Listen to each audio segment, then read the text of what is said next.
amigos y amigas de la radio de la Universidad del Biobío y VB-TV. También queremos saludar a las radios comunales y a otras radios también de alcance regional y a todas y todos quienes hoy se encuentran conectados a través de nuestras múltiples plataformas digitales. Hoy estamos en un nuevo capítulo de VB en clave constituyente, programa creado por el Centro de Estudios de Ñuble de la Universidad del Biobío en el marco del proyecto de Extensión Relevante 2021, enfocado precisamente en el proceso constituyente que vive nuestro país y que permitirá escribir nuestra nueva Constitución. Queremos saludar al panel de hoy, así es que muy buenas tardes a José Sandoval Díaz, académico cierto de Psicología. También estamos hoy con Bruno Vibor Urrutia, académico del Departamento de Ciencias Sociales y también integrante de nuestro Centro de Estudios, ambos. Y por supuesto al invitado de hoy, que es Alexander Panes. ¿Quieren conocer un poco más de Alexander? Pues bien, les vamos a contar que él es trabajador social de la Pontificia Universidad Católica de Valparaíso, magíster en urbanismo de la Universidad de Chile, también doctor en geografía de la Universidad Federal Fluminense de Brasil. Y permítanme hacer una pausa acá porque efectivamente él obtuvo el premio a la mejor tesis doctoral el año 2019, otorgado por la Red Internacional de Waterblatt Goasit, efectivamente con su investigación Las persistencias de la vida, despojos y resistencias en los conflictos por agua, tierra, territorio, bajo el neoliberalismo de Chile. También es académico de la Escuela de Trabajo Social, sede Concepción de la Universidad del Biobío. Hola Alexander, bueno, en realidad tal vez justamente preguntar, esto es un tema constitucional, pero va más allá del tema jurídico, institucional, sino pensar en la importancia tal vez del ambiente y específicamente del agua en esta nueva discusión. ¿Qué importancia tiene justamente esas dos temáticas tal vez en esta coyuntura de discusión constitucional? Bueno, eso yo creo que aquí ya dispara un montón de cosas y entramados, ¿no? Porque es importante hablar sobre esto. Y lo primero, agradecer la invitación, ¿no es cierto?, al Centro de Estudios Ñuble y también la relevancia de discutir este tipo de temas, sobre todo en la coyuntura que estamos viviendo como país, ¿no? Lo primero, o sea, ¿por qué discutir esto en el momento actual en que nos encontramos de la discusión constituyente? Yo lo pondría primero en por qué es importante hablar sobre el agua y realmente por qué es importante hablar sobre la interconexión de la vida en un nivel general, ¿no? Porque hablar del agua inmediatamente nos conecta a una dimensión muy vital, ¿ya? De un funcionamiento nuestro como seres vivos, pero también a nivel ecosistémico y a nivel de cómo funciona también la vida en este planeta, ¿no? Entonces eso ya en sí mismo nos hace destacar de que es algo importante para conversar, ¿no? Esa necesidad tan vital que tiene el agua, ¿no?, para poder vivir. Nuestra propia conformación como cuerpo también tiene agua, ¿no?, en un alto porcentaje. Y ahí yo creo que también una cosa importante que me gustaría como transmitir también es como que se suele ver esta cosa del momento constituyente como un momento muy fuerte del derecho, ¿no? Y muy fuerte en torno a como la discusión de los especialistas del derecho, ¿no?, como los abogados, los constitucionalistas, como los que son llamados a venir a dar como sus grandes contribuciones, que está bien, que es importante, pero especialmente cuando estamos hablando del agua y las temáticas ambientales o socioecológicas, yo parto de la base de que todos tenemos una relación con el agua, ¿ya? Y por tanto, en la medida que todos tenemos una relación con el agua, todos tenemos un conocimiento acerca de ella, ¿ya? En nuestra relación cotidiana subyace también un saber, entonces por tanto también necesitamos tener un involucramiento no secundario en esta temática. Ahora, entrando más en la coyuntura nacional y particularmente en el tema de Chile, no sé cómo lo verán ustedes, pero yo creo que esto es una historia larga, ya que venimos desde hace bastantes años en que esto no se transformó en una demanda y en un tema así como que apareció de forma espontánea, el agua parece que es importante, o que se dio de manera automática o mecánica, ¿no? Acá hay un montón de factores que han convergido en la situación problemática que estamos actualmente como país, ¿no? Entonces, bueno, lo primero, yo lo comentaba el otro día, de que me parece que hay una cierta tormenta perfecta que lamentablemente nos afectan como país, a donde confluyen tres factores que son claves, ¿no? Lo primero es que efectivamente Chile, como otros países, ¿no es cierto?, aunque hay algunos que son más vulnerables que otros, estamos afectados por los impactos del cambio climático. Y ahí creo que en ese sentido, más que el cambio climático, yo creo que es importante hablar de la discusión más general de los impactos que estamos haciendo como seres humanos y el actual modo de producción en el funcionamiento del planeta, a nivel geológico incluso, ¿no? Ahí está la discusión del antropoceno, el capitaloceno, que bueno, da para mucho, que da para profundizar. Pero bueno, particularmente en torno a las transformaciones climáticas, ya tenemos una proyección de que en Chile, del horizonte de aquí a los años 2030 y entre el 2030 y el 2060, se prevé una proyección de una disminución grande en la disponibilidad de agua en la zona norte, centro y centro-sur del país. En el caso, proyecciones de 50%, por ejemplo, entre el norte y el centro, y en el centro-sur un 40% de disminución. ¿Ya? Entonces tenemos esta variable climática que afecta actualmente. Por otro lado, tenemos un modelo que entiende el desarrollo y el crecimiento económico que está basado en la extracción intensiva de bienes comunes naturales, ¿no? Si vemos como las grandes empresas y lo que genera riqueza en el país está asociado particularmente en la exportación de commodities, ¿no es cierto? El tema de la minería, el tema de la producción de madera, celulosa, el tema también en torno al agronegocio, de producción frutícola, vinícola, etcétera. Son las actividades que principalmente son la base exportadora del país, ¿no? Y eso tiene un montón de impacto ecosistémico en los distintos territorios. Y terceros es el tema que generalmente llama más la atención, que es la legislación que tenemos actualmente con un nivel altamente privatizador, ya de los derechos de agua, que viene vinculado con la Constitución. Ya, por eso también es importante conversarlo esto a nivel constitucional, que ya en la Constitución del 80, en este famoso artículo 19, numeral 24, menciona que aquellos que reciben los derechos de aprovechamiento de aguas para efectos de la ley son reconocidos como propietarios de los derechos de agua, lo que consagra una propiedad privada sobre las aguas, y no solamente la propiedad privada, sino que también reconoce que aquellos que tienen esos derechos pueden comprar, vender, incluso arrendar estos derechos como si fuese una cierta dinámica de mercado, ¿ya? Lo que se ha prestado para un montón de especulación en torno a una cuestión tan esencial como el agua, ¿no? Entonces tenemos esa tormenta perfecta, estas situaciones confluyen actualmente en una situación súper crítica, donde estamos viviendo situaciones altamente dramáticas, ¿no? En torno a la disponibilidad de agua en distintos territorios del país, ¿ya? Yo, por mi experiencia de vida, viví por lo menos 5 años en la provincia de Petorca, que en ese momento, cuando yo vivía, no era noticia como es ahora. Mucha gente ahora sabe que existe Petorca a propósito de todas las noticias y todo lo que se ha generado, pero justamente eso ha sido porque la comunidad organizada en Petorca ha logrado levantar y decir que, bueno, se está dando una situación de injusticia hídrica, injusticia ambiental en esa provincia, debido al acaparamiento que se está dando producto de la producción de la agroexportación vinculada a la producción de páltano y cítrico, ¿ya? Con una situación así bien dura respecto a ni siquiera tener agua para hacer necesidades tan básicas y tan esenciales como seres humanos, ¿no? Y la pérdida de las formas de vida campesinas porque simplemente ya no tiene aguas para criar a tus animales ni para poder tener estos cultivos.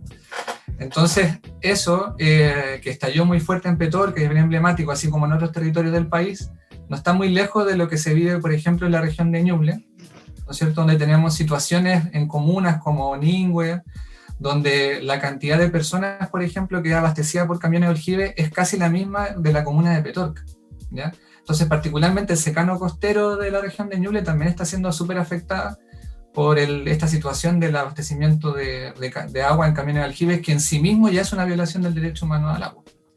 Alexander, yo precisamente te quería llevar a ese tema a propósito, ¿cierto?, de la tormenta perfecta de la que tú hablas, que también la vivimos claramente en la región de Ñuble. ¿Cómo visualizas o de qué manera crees tú que debiéramos garantizar el derecho humano al consumo, ¿cierto?, de agua, toda vez que en Ñuble a lo menos más de 22.000 familias, ¿cierto?, la reciben mediante camiones aljibes? Hay familias que todavía se abastecen a través de acequias, de esteros y de otras modalidades. Y que efectivamente estamos en una crisis que tú además la vinculas, ¿cierto?, con el tema campesino. Una de nuestras vocaciones productivas también se relaciona fuertemente con eso, y también efectivamente hay vulnerabilidades, ¿cierto?, vulneraciones más bien, en el territorio a propósito de la actividad desde la agricultura. ¿Cómo visualizas que pudiera consagrarse en la nueva Carta Magna? Sí, bueno, ese va a ser Bueno, yo creo que por toda la relevancia que tiene y como también está vinculado también con las bases de la producción y de la riqueza en Chile, yo creo que no es porque yo trabaje en estos temas, pero me parece que es una de las grandes discusiones que se van a librar en la Constitución y una de las grandes disputas también, ¿ya? Y ahí uno puede decir que hay ciertas capas de profundidad de la discusión, ¿ya? Y en la medida que uno vaya más hondo, uno puede decir, más complicado se pone el debate y lo que está en juego, en términos de intereses, de poder, de riqueza, etc., ¿no? ¿Por qué digo esto? Porque me parece que, por ejemplo, consagrar el derecho humano al agua, colocar que el Estado garantiza el derecho humano al agua en el texto constitucional, no va a ser algo tan problemático como que puede ser un gran acuerdo, suena bonito, por ejemplo. Chile no lo tiene actualmente consagrado en la Constitución, a pesar de que Naciones Unidas lo consagró como el derecho el 2010. Entonces no aparece, entonces ahora lo colocamos, ¿no es cierto? Y aparece ahí, bueno, Chile garantiza el derecho humano al agua. Bonito, está bien, aparece ahí, ¿no es cierto? El tema es cómo. ¿Cómo se va a garantizar el derecho humano al agua? ¿Quién lo va a garantizar? Y sobre todo, ¿cómo entra garantizar el derecho humano al agua? ¿Va a ser un derecho humano en sí mismo? ¿O va a seguir como está actualmente, que es un derecho? O sea, la única mención, insisto, que tiene la Constitución, el tema de aguas, está dentro del artículo donde se consagran los derechos de propiedad. Entonces, la discusión sobre agua está dentro de la discusión sobre el derecho de propiedad. Entonces, ¿va a seguir vinculado al derecho de propiedad o no?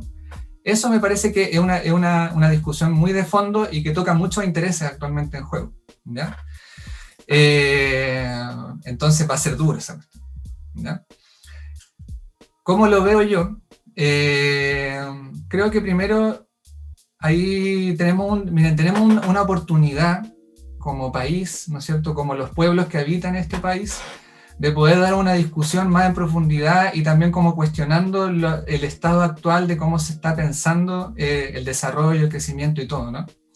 Entonces yo me parece que primero, no por eso, me parece que es importante también mirar hacia otros lados, aprender de otras experiencias que se están construyendo y quizás atrever a crear también nuevas formas de pensar el derecho y pensar la organización en sociedad, ¿no? ¿Por qué digo esto? Porque, por ejemplo, actualmente se está discutiendo mucho en otros países el tema en torno a los derechos de la naturaleza, por ejemplo. Que eso ya no solamente nos está diciendo el derecho humano al agua, sino que está yendo más allá a pensar no solamente lo humano y cómo lo humano forma parte también de naturaleza, y está interrelacionado y nuestro funcionamiento también está vinculado con la vida del resto de los seres vivos que están en este planeta, ¿no?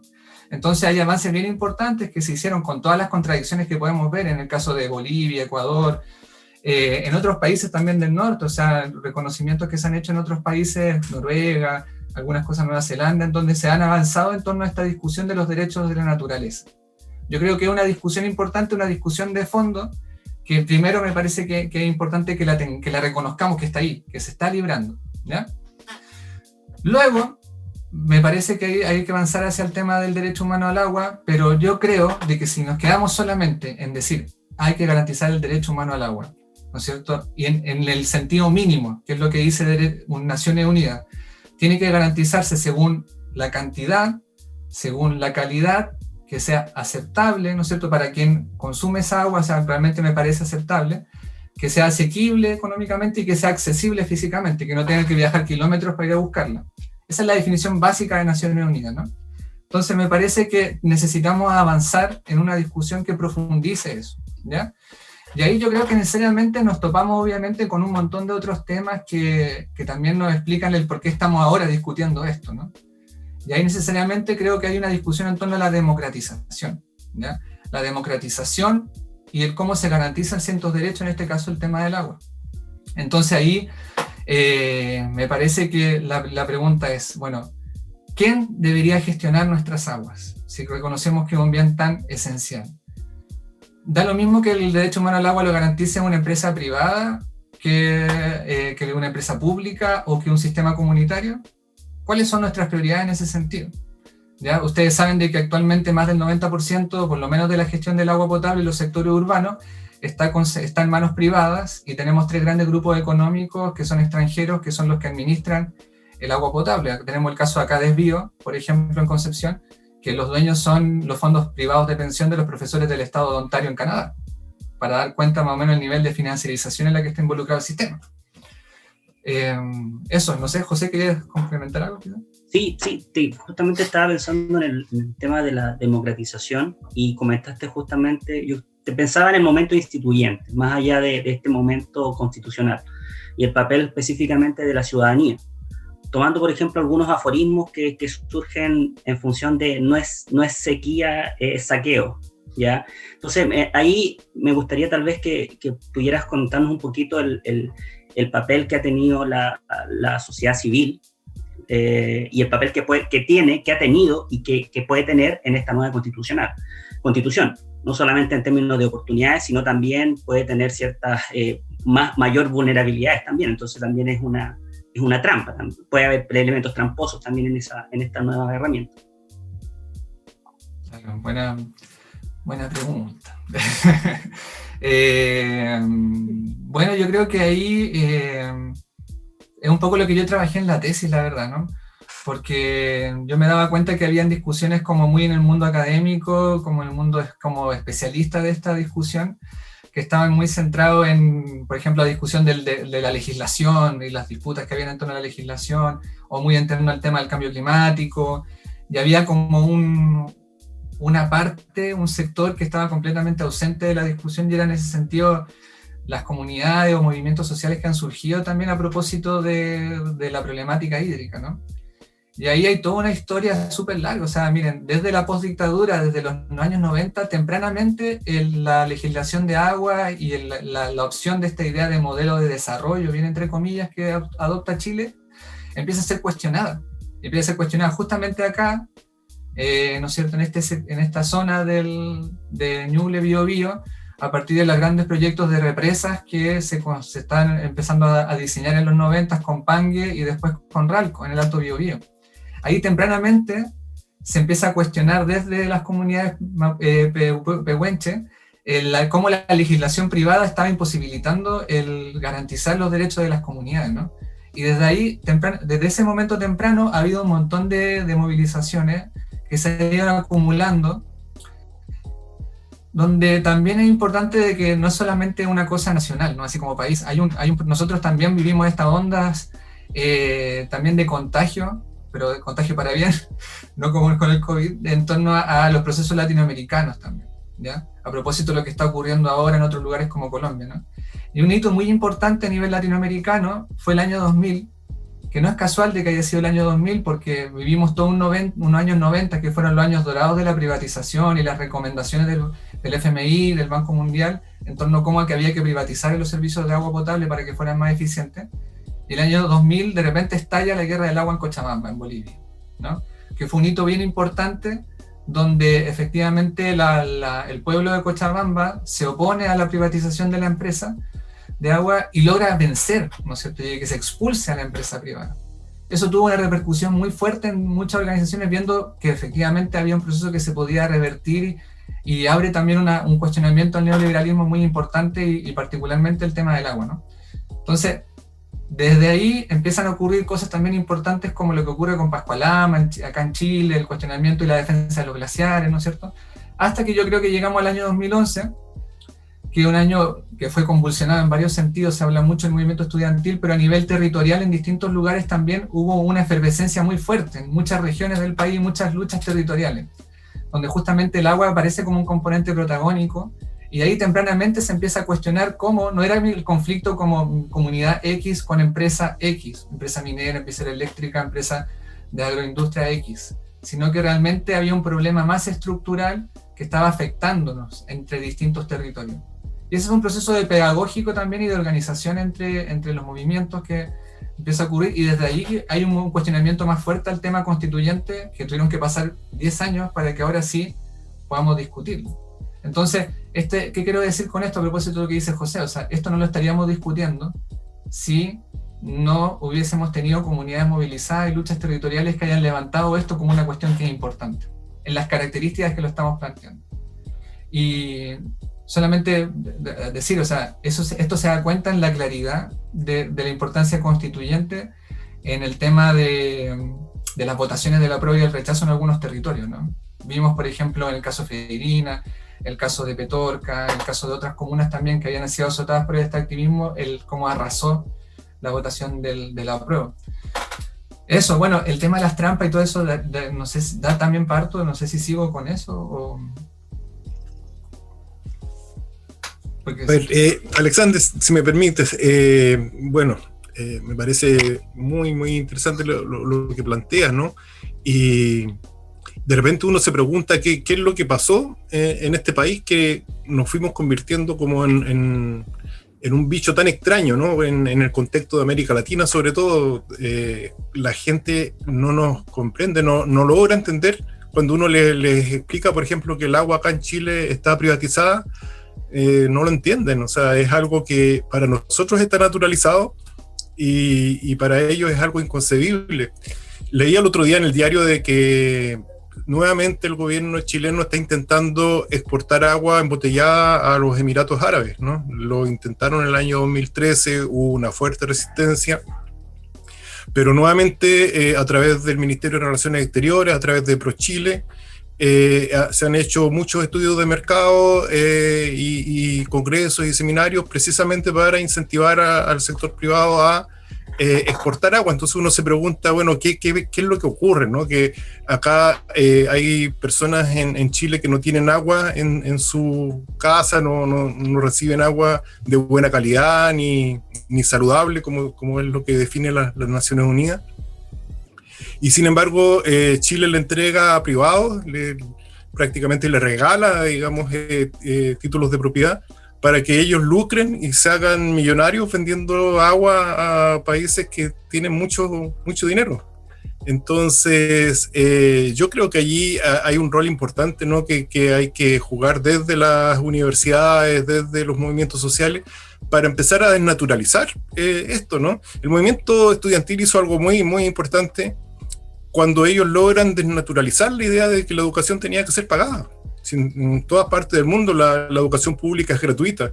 Entonces, ¿por qué la educación pública en Chile era pagada y sigue siendo pagada? Si todavía los avances que hubieron en respecto de gratuidad han sido muy, muy mínimos. Entonces, yo creo que allí cabe un rol importante a las universidades, especialmente a las universidades públicas, ¿no? ¿Cómo fue que tú te entusiasmaste con este tema? ¿De qué forma tú llegaste a no solamente investigar esto desde el punto de vista académico, científico, sino que también convertirte en un militante del tema?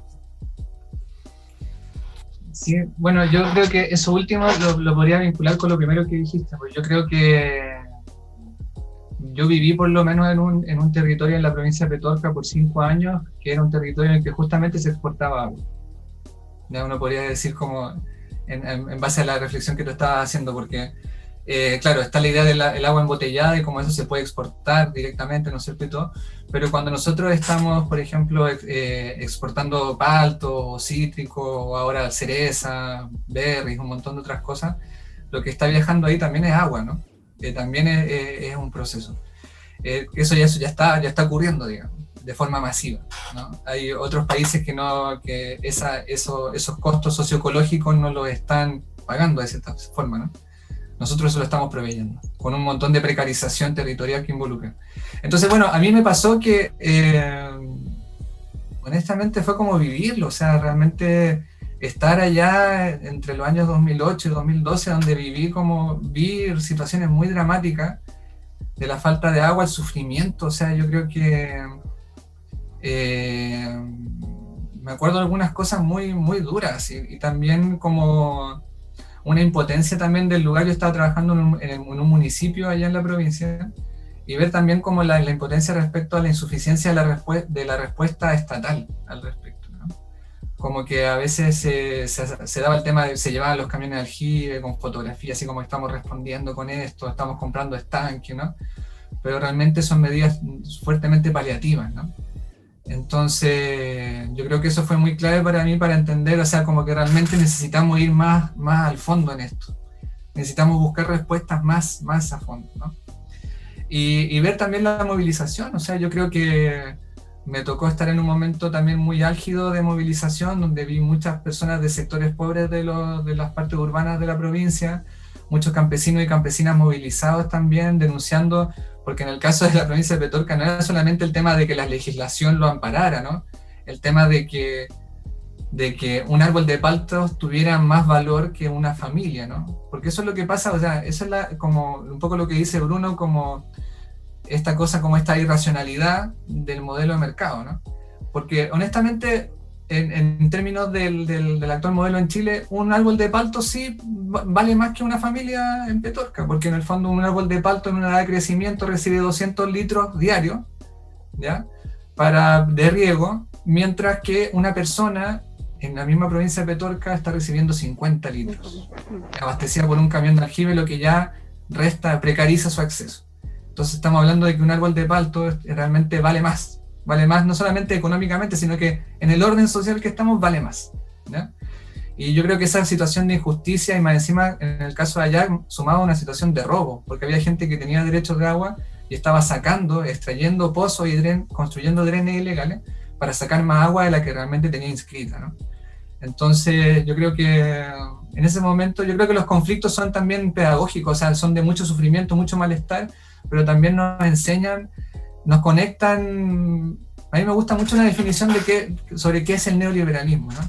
Entonces como que es un modelo que privatiza muchos ámbitos de la vida social y todo es verdad, pero creo que también es un modelo que separa las cosas, ¿no? Separa nuestra sensación, nuestros sufrimientos individuales de las causas estructurales que las conectan, ¿no? Entonces la movilización y el conflicto ha permitido entender de que realmente esto obedece a cuestiones más estructurales que padecemos de manera individual, ¿no? Entonces, eso me parece. Yo Alexander, te quería justamente retomar lo que tú hablaste en algún momento sobre estos derechos a la naturaleza. Tal vez justamente ahí lo que está en tensión también tiene que ver con la noción de nación. O sea, hay una noción también de cultura a la base, en donde hay cosmovisiones de la relación sociedad-naturaleza que están influyendo. Entonces, ahí el tema justamente de lo nacional es algo que en la misma mirada antropocéntrica trata de colocar una mirada tal vez homogénea de qué es lo que se entiende por nación, por sujeto, por naturaleza y todo eso. Entonces ahí mi pregunta es justamente eso, porque no es lo mismo hablar de recursos naturales o de hablar de bienes comunes, o hablar directamente de una relación tal vez que no pase por una noción pública de justamente del recurso, sino una noción más justamente, como tú lo hablaste al inicio, de un entramado de la vida, una forma de mantener la vida. Entonces, tal vez mi consulta va a cómo retomamos de alguna manera, o cómo si es posible retomar esta lectura de la naturaleza en la línea justamente donde la noción en Chile de nación no es algo muy tensionado, es algo ya como sacralizado, claro, y a partir de eso no se discute mucho.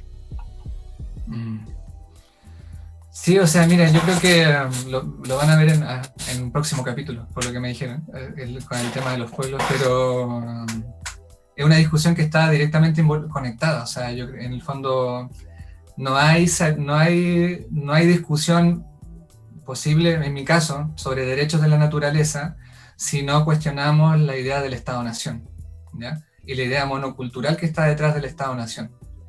En el fondo me parece que tenemos la necesidad de reconocer Chile como un país de pueblos, ¿ya? Donde hay diferentes pueblos que lo habitan, no solamente los pueblos originarios, los pueblos indígenas, sino que también comunidades tradicionales, o sea, como desde los afrodescendientes, la cultura campesina que se ha también perdido, destruido también, pero que persiste a pesar de todo, también forma parte de los distintos pueblos y los pueblos que están en los sectores también urbanos. Entonces hay una diversidad cultural muy fuerte y es esa diversidad la que has logrado sostener la vida que todavía existe en este país, yo creo.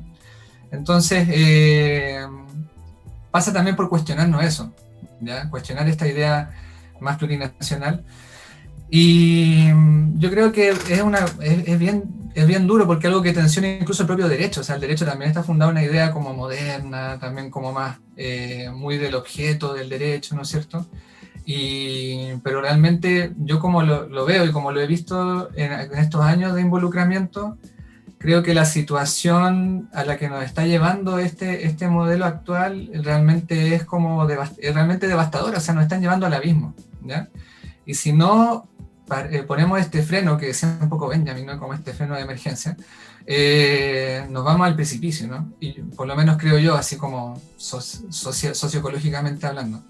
Entonces, eso pasa por la necesidad de restaurar ciertas relaciones, ¿no?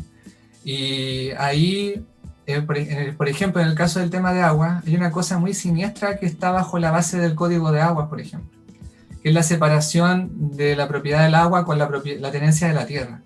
Como que eso surgió desde los años 80, el Código del 81. Y eso es una separación mental muy, o sea, como epistémica muy dura. En el fondo, como que el agua no pueda correr por ámbitos distintos a lo que corre la tierra, ¿no? Entonces, estas separaciones que hace el neoliberalismo son separaciones también mentales que nos hacen daño, yo creo. Entonces necesitamos como volver, ahí yo también recupero, hablando de pueblos, también el conocimiento campesino que yo pude conocer allá en Petorca, donde era muy claro, o sea, este tema se va a resolver no solamente cambiando la legislación y todo, sino que se va a resolver cuando el agua y la tierra vuelvan a andar de forma unida, ¿ya? Donde vuelvan a fluir los ríos, ¿no es cierto?, de forma armónica con el resto del territorio. Entonces creo que eso es una cosa que es bien importante, y que también eso nos desafía también a pensar más allá de la Constitución también, que eso es un poco el tema de lo que decía en un momento José, como que también pasa de que estamos hablando mucho de Constitución, el debate constitucional, y realmente hay más vida después de la Constitución y durante la escritura de la Constitución. Entonces hay todavía cosas que necesitamos avanzar, plantearnos un escenario post-extractivista también, o sea, el cuestionamiento respecto a la base económica del país también me parece que es algo que es fundamental. Y sobre todo ahora hay un montón como el tema está muy en nuestra cara, el problema de la crisis hídrica, hay una crisis hídrica, ya como que hay consenso, antes se trataba de ocultar, ahora está muy fuerte, empieza a haber toda una discusión en torno a las soluciones. Y hay un montón ahora de ideas de hacer grandes proyectos de infraestructura, ¿no es cierto?, soluciones súper tecnológicas, está el tema de la desalinización, el trasvasije de cuencas, que el más emblemático es el tema de la carretera hídrica, ¿no es cierto? Pero todo eso y toda esa cantidad de inversión y recursos hay que cuestionarlo en qué medida eso se piensa desde los territorios, se piensa desde las cuencas también. Hay un montón de debate y ciertos acuerdos también del mundo social y científico en torno a la importancia de pensar Chile organizadamente, ¿no es cierto?, en base a cuencas, pensar una democracia y una toma de decisiones en torno a pensarnos como un país de cuencas. O sea, tenemos 101 cuencas hidrográficas en Chile, ¿ya? Y todavía seguimos con esta lógica de la regionalización que no se piensa desde la cuenca. Y eso también tiene una discusión también dura que tiene que ver con el poder y la toma de decisión. Porque actualmente, más allá de la Constitución, cómo se rige el tema de las aguas en las cuencas es por esta idea de las juntas de vigilancia o las asociaciones de canalistas, por ejemplo. Y ese sistema, como dice una campesina allá de Longotoma en Petorca, es que a los peces más pequeños los invitan los tiburones para preguntarles cómo se los quieren comer. Porque los que participan y la capacidad de incidencia y de voto es según la cantidad de litros por segundo que tú tienes en el río. Entonces tu voto pesa la cantidad de litros por segundo. Entonces eso ya en sí mismo es antidemocrático. Y solamente se piensa entre los que son dueños de derechos de agua. Eso. Alexander, y en ese mismo sentido, en alguna exposición que has hecho, hablabas y hacías esta comparación, primero que el derecho humano al agua y la mercantilización claramente no son compatibles, pero además relevabas el rol que ha cumplido los comités de agua potable rural, ¿cierto? Que a pesar de todas las dificultades que ellos tienen a diario, efectivamente tratan o intentan garantizar este acceso al agua, en contraposición, ¿cierto?, a los grupos empresariales, ¿no?, que tratan siempre de concentrar esta propiedad. ¿Cómo visualizas cuál es el rol que van a cumplir a propósito de esta declaración, ¿cierto?, que efectivamente pareciera ser, yo coincido contigo, de declarar al agua, digamos, como un derecho fundamental?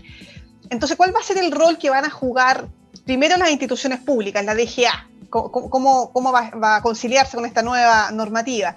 Pero además, ¿qué va a suceder con estas juntas de vigilancia, la asociación de canalistas, los derechos de aguas que tienen comprado y que efectivamente el Estado va a tener que expropiar, va a tener que volver a comprarlo. ¿Tienes alguna idea respecto de qué vaya a suceder con esa estructura? Oye, bueno, son varias cosas, son varias organizaciones e institucionalidades. A ver, parto por los sistemas comunitarios, o sea, como bien tú dices, yo siempre recuerdo de que el agua no es totalmente privada en Chile, ¿no? Se suele decir, es que todo el agua es totalmente privatizada y todo el asunto, pero cuando decimos eso, perdemos de vista de que el 10% todavía de la población, mínimo el 10% de la población en Chile, se abastece a través de agua comunitaria, agua potable rural comunitaria. Entonces tenemos un bastión que a veces tiene dificultades organizativas y un montón de dificultades también por el día a día, son sin fines de lucro, son ad honorem, ¿no es cierto? Y están también siendo azotadas por esta crisis socioambiental en el país, pero son una oportunidad y un bastión democrático gigante, ¿no? Porque es una forma de gestión desde el territorio, ¿no? Y donde realmente podemos lograr de que el agua sea garantizada como derecho humano en tanto bien común, ¿ya? Que eso es que hay otra cosa ahí que no alcanza a desarrollar entre la idea del bien común con la idea del el agua como derecho humano, ¿no? Entonces, yo creo que una cosa que es primordial y que sí podría estar incluso a nivel constitucional es el reconocimiento primordial a la autogestión comunitaria en la autogestión del agua potable comunitaria, ¿ya? Ahí tenemos experiencias bien interesantes, de nuevo recordando Colombia y todo lo que está pasando, es la red de acueductos comunitarios de Colombia, que agrupa a un montón de organizaciones que son como nuestros comités de agua potable rural. Lograron diseñar y proponer, tienen en propuesta la elaboración de una ley propia, ¿ya? Que reconozca la autogestión comunitaria de las aguas, ¿ya? Y esto es importante porque eso lo que intenta es reconocer que es un actor que está no está en un nivel secundario ni de sumisión al Estado, porque a veces la discusión sobre el tema del agua es como hay que estatizar el agua, ¿no? Es como que como que hay mucha fuerza contra lo privado, entonces hay que estatizar, que todo pase a ser del Estado. Y realmente desde las organizaciones sociales también hay capacidad de organización y de gestión de las aguas, y reconocer esa capacidad me parece que es importante para contraponer justamente a lo estatal. Se puede dialogar entre lo comunitario con lo estatal. Eso. Ahora sobre lo estatal, claro, bueno, esto también se ha discutido harto, va más allá de la Constitución, este desorden donde hay más de 40 y tantas organizaciones del Estado que abordan el tema de agua, que es un desastre, ¿ya? Podría ser arreglado y rediseñado, ¿ya? Sin necesidad de un cambio constitucional, ¿ya? Y creo que es importante avanzar en ciertas ideas de un instituto del agua, o sea, una agencia nacional del agua, le dicen en algunos espacios, que sea una institución donde muchas de las atribuciones que están como pedacitos en muchas unidades estatales esté integrado, esté nucleado, ¿ya? Primero para arreglar el desorden. O sea, miren, tenemos un nivel de desorden, ¿ya? Que uno se cuestiona si realmente este desorden es solamente por el desorden o realmente es a propósito, ¿ya? Que la propia autoridad que está encargada de los derechos de agua, que es la DGA, no sabe la cantidad total de derechos de aprovechamiento de agua que son entregados en Chile, ¿ya? Uno se pregunta, si la DGA no sabe, entonces ¿quién sabe? ¿Ya? Porque claro, hay un montón de derechos que fueron inscritos en los conservadores de bienes raíces, que se venden y se compran, están los transitorios que son por los juzgados de letra, entonces es un desorden gigante, entonces pasa por eso. Y ahí lo que yo sí creo también es que la DGA también, o la institución que vaya a nuclear estas atribuciones estatales sobre el agua, necesita más responsabilidad y más atribuciones, ¿ya? La DGA desde los años 90 ha entrado en conflictos que se han judicializado, y cuando entra la DGA, a veces su opinión es que no puede, por ejemplo, una central hidroeléctrica con una comunidad, ¿no es cierto?, de agricultores de una localidad X, la DGA ha dicho, no puedo interferir porque se trata de un conflicto entre privados, ¿ya? Porque los derechos están inscritos a nivel privado y, en el fondo, yo entro solamente cuando no hay capacidad de entrar luego de una resolución judicial. O sea,